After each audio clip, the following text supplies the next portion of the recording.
Assalamualaikum warahmatullahi wabarakatuh. Alhamdulillah, segala puji bagi Allah Subhanahu wa taala. Wassalatu wassalamu ala Rasulillah. Salawat dan salam pada Rasulullah Muhammad sallallahu alaihi wasallam. Mari kita renungkan satu hadis Rasulullah sallallahu alaihi wasallam yang berkenaan tentang menjaga lisan. An Abi Hurairah radhiyallahu anhu qala Rasulullah sallallahu alaihi wasallam, "Man kana yu'minu billah wal yaumil akhir falyaqul khairan aw liyasmut." Yang artinya, barang siapa yang beriman kepada Allah dan hari akhirat, maka hendaklah dia berkata baik atau diam. Hadis riwayat Bukhari dan hadis Muslim. Para pendengar Pro 1 RRI Luxmawi, para pemirsa RRI Luxmawi official, mari kita tadabbur dan kita renungkan hadis ini, semoga menjadi pelajaran buat kita. Secara umum, hadis ini menegaskan bahwa ucapan seorang mukmin harus mencerminkan imannya. Keimanan kepada Allah dan hari akhir seharusnya membuat seseorang berhati-hati dalam berbicara. Jika ucapan itu bermanfaat dan baik, maka katakanlah. Dan jika tidak bermanfaat atau berpotensi menimbulkan dosa dan kemaksiatan, maka diam adalah lebih baik. Imam Nawawi rahimahullahu alaih dalam syarah Muslim, beliau berkata, hadis ini merupakan kaidah agung dalam Islam karena mencakup semua bentuk ucapan. Setiap perkataan yang bukan kebaikan, maka diam darinya adalah lebih selamat. Selanjutnya mari kita lihat renungan hadis ini secara kalimat demi kalimat yang kita baca tadi dari hadis ini. Yang pertama adalah man kana yu'minu billah wal yaumil akhir. Maknanya Rasulullah Shallallahu alaihi wasallam menjadikan iman sebagai motivasi dalam mengontrol lisan. Seorang yang beriman bisa diukur dan dilihat. Kalau imannya baik, maka baiklah dia dalam mengontrol lisannya. Tapi ketika imannya bermasalah, maka akan terlihat pula dari saat dia berbicara. Jika seseorang benar-benar yakin akan adanya perhitungan amal dan hisab di hari akhirat, maka dia tidak akan berbicara sembarangan.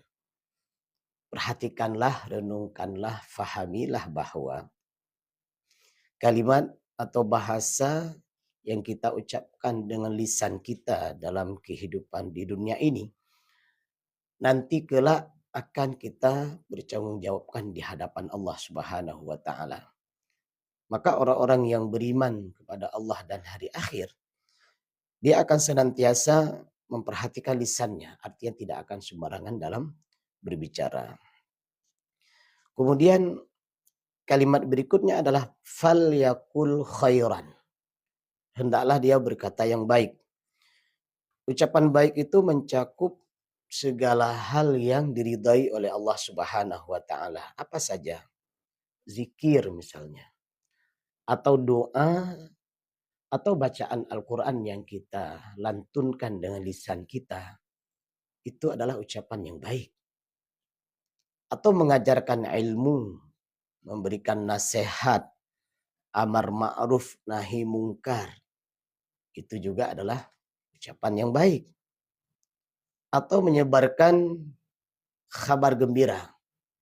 Orang-orang yang beriman dan beramal soleh, berdasarkan dari hadis Rasulullah Shallallahu alaihi wasallam, maka dia akan mendapatkan kebaikan di dunia dan insya Allah mendapatkan surga di hari akhirat. Nah, ini kabar gembira. Karena biasanya ketika berita gembira disampaikan, maka orang yang mendengar itu akan bahagia. Karena kalau kita lihat ayat dan hadis Rasulullah Shallallahu alaihi wasallam, ketika berita gembira disebutkan artinya basyirah, itu ada balasannya. Contohnya adalah Orang-orang yang beriman dan beramal soleh, dia akan dapat surga. Nah, ini berita gembira. Orang-orang yang menjaga lisannya, maka juga akan mendapatkan surga. Orang-orang yang menutup aib saudaranya di dunia, maka nanti di akhirat Allah akan tutup aibnya. Orang-orang yang senantiasa membantu saudaranya, maka Allah juga akan membantunya di dunia dan membantunya di akhirat. Nah, ini kabar gembira seperti ini ketika disampaikan, orang yang menyampaikan itu akan dapat pahala, dan orang yang mendengar pun insya Allah akan semangat dalam melakukan kebaikan. Atau nadhira, peringatan. Peringatan bermakna jangan melakukan kemaksiatan, karena akan menimbulkan ketidaknyamanan, akan menimbulkan kegaduhan, akan menimbulkan malapetaka, akan menimbulkan bahaya, baik itu kepada pelakunya maupun alam sekitarnya, dan itu bukan hanya di dunia. Bahkan saat di akhirat nanti mereka akan dimasukkan ke dalam neraka Allah Subhanahu wa taala. Nah, ini falyakul khairan. Menyampaikan berita gembira dengan balasan kebaikan. Menyampaikan berita peringatan agar orang tidak bermaksiat dengan bentuk balasan dan ancaman neraka. Apalagi bentuk falyakul khairan ini termasuk memberikan senyum. Sebagaimana hadis Rasulullah, senyummu di hadapan saudaramu itu adalah sedekah. Nah, jadi ini adalah perkara yang sangat mudah, tapi pahalanya besar. Kenapa? Seiring dengan hadis Rasulullah yang lain, barang siapa yang barang siapa yang memasukkan kegembiraan ke dalam hati saudaranya, maka dia akan mendapatkan surga. Lihatlah, perhatikanlah setiap sahabat dan teman-teman kita yang berjumpa. Keberadaan sahabat dan teman kita itu setiap berjumpa dengan kita akan memberikan nuansa bahagia kepada kita. Nah, ini bagian daripada sebuah amal soleh. Dan jangan terjadi sebaliknya. Ada model manusia, kita tidak ingin berjumpa dengannya. Kenapa? Karena setiap kita berhadapan dan berjumpa dengannya, kita tidak mendapatkan kebahagiaan. Kalimat-kalimat yang keluar dari lisannya justru menyakitkan hati kita. Sikap dan perbuatannya itu justru menyengsarakan kita. Nah, ini bukan falyakul khairan, tapi ini adalah sebuah bentuk kemaksiatan.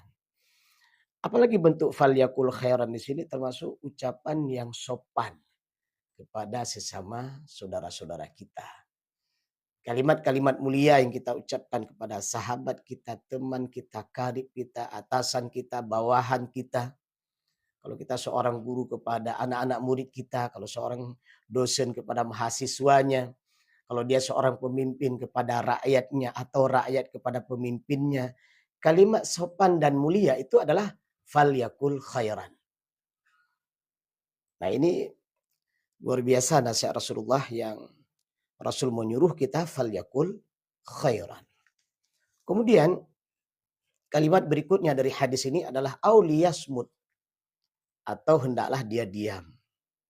Diam adalah sikap aman dan selamat bila tidak ada kebaikan yang dapat diucapkan.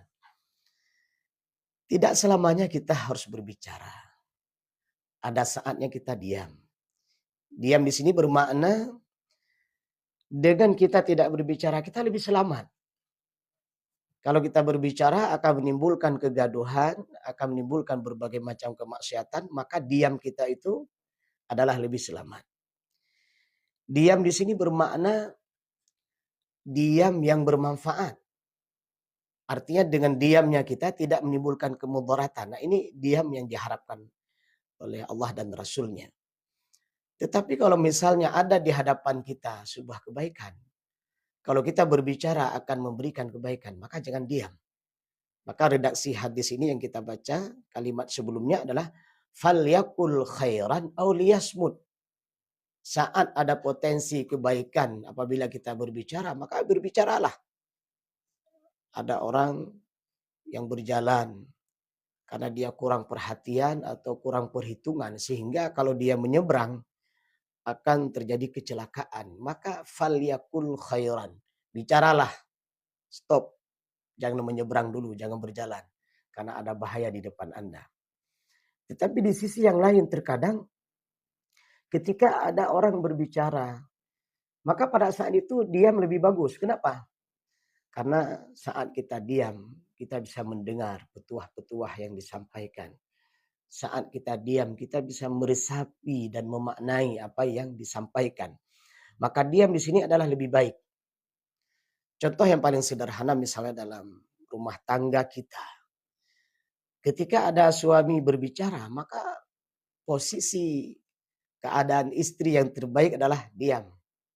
Menyimak apa yang dibicarakan oleh suaminya. Di sisi yang lain, di saat yang lain, ketika istrinya berbicara, maka kondisi dan keadaan suami yang terbaik adalah mendengar curhatan istrinya. Ini contoh yang paling sederhana. Lihatlah pertemanan dan persahabatan ketika ada sahabat, ada teman yang sedang duduk berbicara. Pasti di antara mereka itu ada yang berbicara dan ada yang diam. Kenapa? Karena begitulah sebuah siklus kehidupan diharapkan. Ada kalanya seseorang berbicara, ada kalanya orang lain mendengar dengan diamnya. Jadi diam di sini tetap memberikan manfaat dengan catatan adalah saat dia diam, maka diamnya dalam kebaikan. Ibnu Rajab Al-Hambali berkata, barang siapa yang banyak diam, hatinya akan selamat. Barang siapa yang banyak bicara tanpa kontrol, maka dosanya akan lebih banyak. Masya Allah. Ini kalimat mulia.